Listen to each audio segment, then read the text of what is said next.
I am Lindsay Helm, the founder and CEO of Empower Employ, where we are empowering the military community through corporate education and technology solutions. It has been a while, and I am so sorry. I've been traveling and doing all these amazing things. But if you're here and you're watching, you know that here at Empower Employ, we are discussing the employment landscape and introducing to you some of the veteran and change makers in the space. And I have a very special guest to bring up today. My guest today is Caroline Walsh. Caroline is a PhD student in leadership studies at the University of San Diego, where she is also the assistant director for the Military and Veterans Program.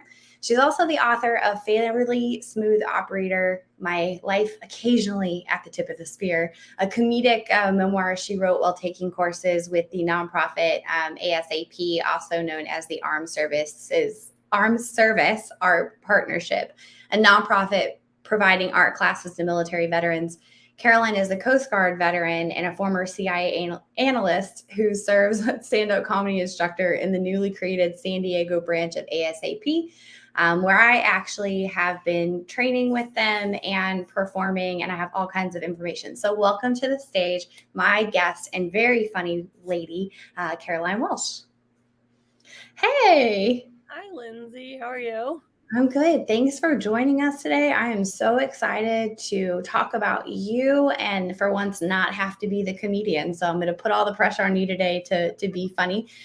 So could you please tell our viewers who you are and what you do or what you're currently working on? Sure. So I'm Caroline. I have my hands in a couple of different projects. I'm in a PhD program. I have about 2 years left in that. So I'm getting started on my dissertation, which is going to bring in leadership and comedy and community building. I'm also teaching with ASAP, the organization you mentioned, the Armed Service Arts Partnership. So we're building our San Diego branch. I just published my book last year, which is a comedic memoir. And and I'm working at the Military and Veterans Center, which is great. I get to mentor veterans who are in their own transition, going through the university. So I surf, I play soccer, I have a little Chihuahua dog. So those are some of the things I like to do to de-stress and hang out in my downtime. Nice. So would you mind sharing with us your story as a veteran and what made you turn to comedy and to advocate for others? Sure. So I left the Coast Guard. I left active duty and I went into the reserves. And that was kind of a nice safety net. But each transition was really difficult. So, even though I was in the Coast Guard and I was, I was based in Florida, I was out in Key West, I had a really hard time finding that next step and that next job because, you're remote, you're not where you want to be working.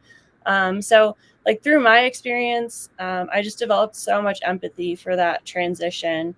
I was lucky I had family support. I had a place to live, and just imagining and being able to understand how it is to do that transition, whether it's you're a single mom with kids or, you don't have family nearby. I just really empathize with that aspect. And so for me, turning to comedy just let me put the tougher parts of the transition and the military experience. And once I had some distance from it, it allowed me to see it differently and just communicate that story to people who might not understand it, and also communicate it in a way that is funny and you want to receive comedy. It's not a sob story or a sad story, even though it is sad and there are tragedies. It allowed me to deliver it in a way that's more easily received by the audience. That's fair. And then for me, I found, we'll talk about ASAP and everything they do in a minute, but I found them on a flyer, when I lived in DC, 7 years ago. And then I decided, going through a really rough time, kind of the same thing, that I needed some form of expression to get all this nonsense out of my body, and came to ASAP to do some training. And it's really nice because for me, it's an outlet to say some things that I typically, I'll say it in front of my friends, but saying it live and then getting the response out of people and having a joke that's thought provoking, was she joking? Oh, that's a valid point. Oh, that's really funny. And walk them through and see that kind of wave happen across the the audience. And comedy is actually, I want to talk about this because I think people think that comedy is really easy. And it's actually really, my opinion, and I'll ask your opinion, is really hard. It took me like 12 weeks with ASAP to write 5 minutes of comedy. I'm now doing 15-minute sets and I'm constantly editing. And the goal is to make it look like this smooth situation. But do you think, I mean, do you agree? You think comedy is hard sometimes? Oh, absolutely. I think it's for me, like I was an analyst, and going through the workshop and the 6 weeks with ASAP actually helped my analytic writing. I've had all this CIA training, and actually going through that workshop like strengthened it even more, because it's very planned. It's very, there's just always something you can change and something you can improve. It's kind of like a never finished art form. It's true. So right now, kind of who helped you get to where you are and what you're working on now as far as your projects? Who's your mentor? Or you probably have a ton, but is there somebody specifically? Yeah.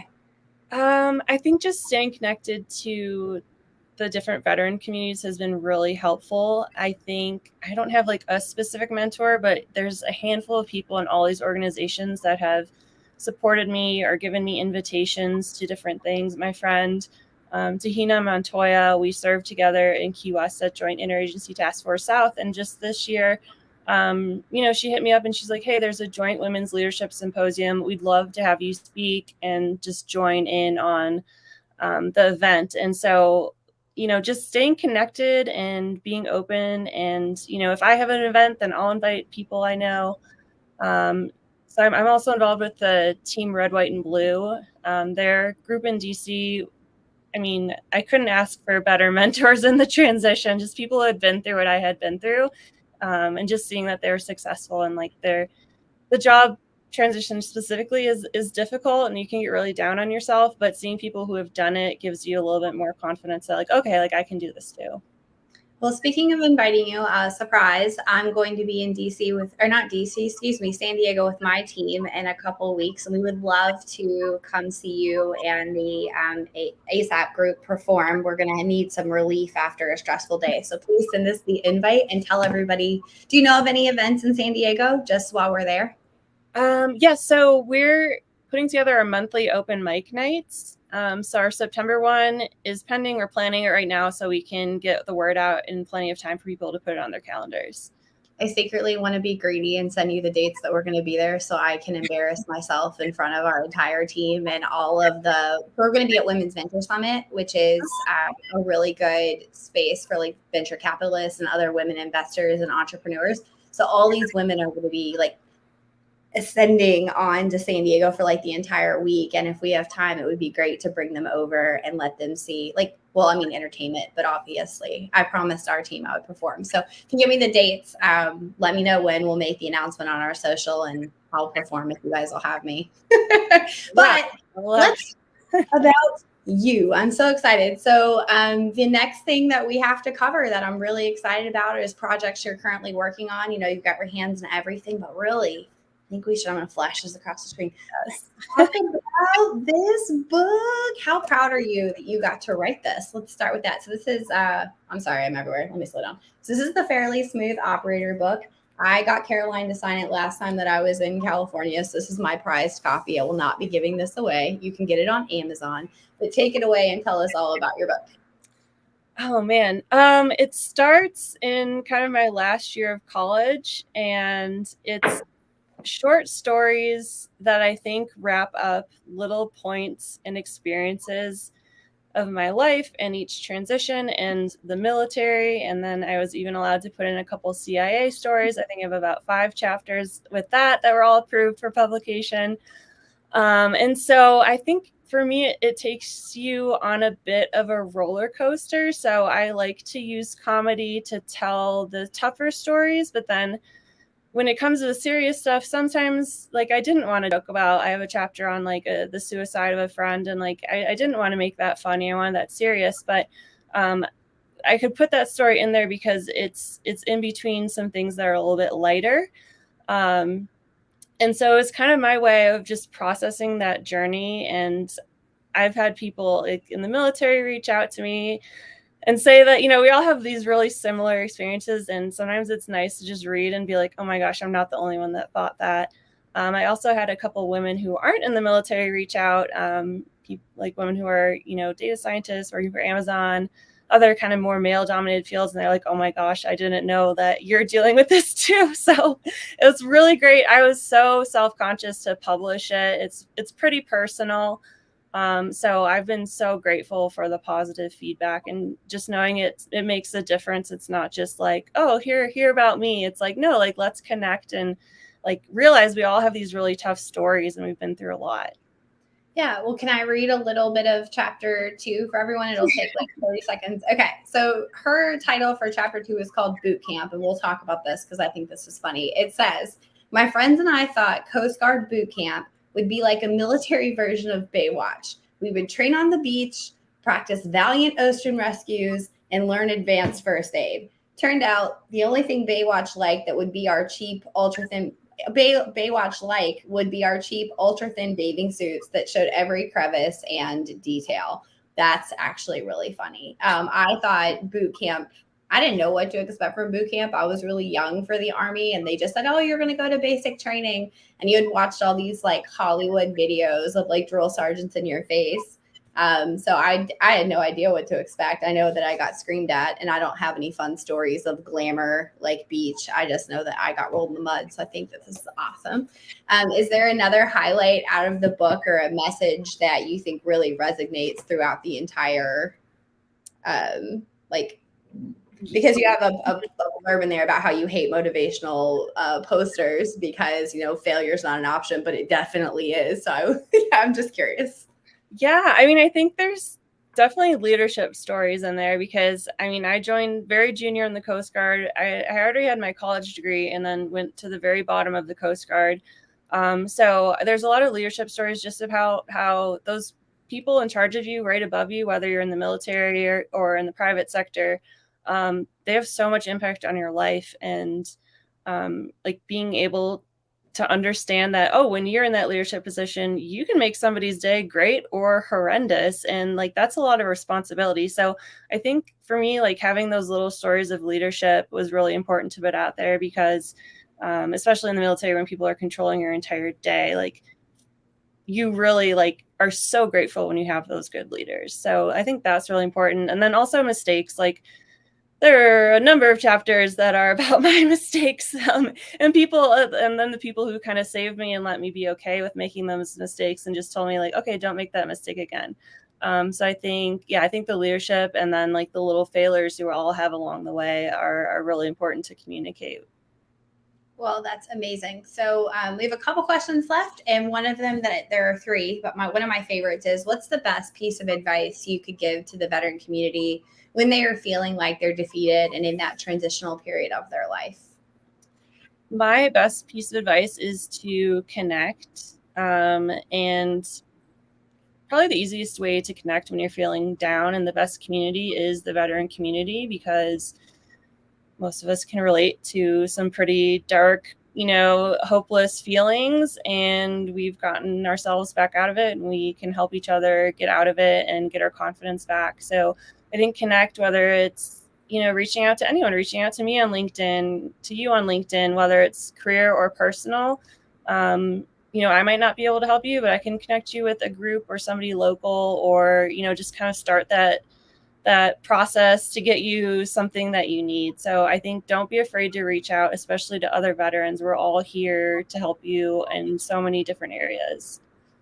And what's your preferred way that people get in contact with you? I know, like, as a woman in comedy and then everything that you're doing, I get random messages all the time, and it's like, oh, I don't know if that's legit. So what's the best way? The best way, I'm probably most active on Instagram. So even just a quick message, and then we can move to email for some longer correspondence or phone call. But I think like I'm checking Instagram the most. You can try me on LinkedIn. I might get to you in a week or two, but I would say Instagram, and then we can figure out the best way to continue a conversation. Awesome. And so one of the questions we always ask everybody, and I've answered it a couple times, but now it's your turn, is what is your favorite duty station, or what was your favorite duty station and why? I had such a love-hate with Joint Interagency Task Force South in Key West. I loved the job. I loved the intel work, working with all the different agencies, putting everybody's information together, and then 12 hours later, you'd see the impact. So being able to see that full circle was incredible. The more hate part was like Key West, I don't think people realize, is a 4-mile by 2-mile island. And it was incredibly isolating socially. So, I mean, luckily I had tremendously amazing colleagues and we got along. We did little races and everything. But living in Key West and also like 90-degree humidity was, I mean, I'm in the Coast Guard, so I expect, great luxury vacation spots. But yeah, like the actual local community was a little bit tough of an experience. Yeah, well, I'm out, and my favorites have been like Fort Irwin, which people think I was crazy about, and I have a love hate with Fort Drum because it's kind of where the company launched and everything kind of took off, and my life started like rebuilding. In the future, I hope I can tell you that my favorite last duty station is San Diego because I'm pushing my husband to make us go there. Like I'm in love with the area. I want to retire there. But anyway, well, thank you so much for joining us this week. We have amazing things. So as a last call, I think we forgot to cover how people can register for ASAP. Oh, yes. So the website is asap.org. Our founder realized that asap.org was taken, so it's asap.org. We have a number of different branches. We have online classes. I think we have a storytelling and a comedy crash course coming up online. So those are 3-hour courses. Jump in, see how you like it, meet some people. Great opportunity to just give comedy and all kinds of arts a try in your life. Yeah, and I think the highlight of comedy this year was watching my husband tell his first joke, by the way, which Caroline got to see. He was so proud of himself. And for those of you who are watching who've never met my husband, he's about as dry as sandpaper. I love him. If you're watching, I'm sorry, you're dry. But he really opened up and told his first joke about single parenthood, and it was not single parenthood, like new father parenthood. He's basically a new dad with teenagers, and it was hysterical. So if you're interested in comedy or you've ever wanted to try it, this is really just an inclusive, welcoming place, and you learn a lot about yourself. So please do that. Don't forget to check out Caroline's book, which is The Fairly Smooth Operator. Links are in the chat. And Caroline, thank you so much for joining us and everything you're doing for the community. For everyone else, thank you for watching. And don't forget to tune in next week for our guest, which I believe is going to be Adam Devine from Inform Data. I failed to confirm. I need to confirm. So thank you all for watching, and I'll see you next week.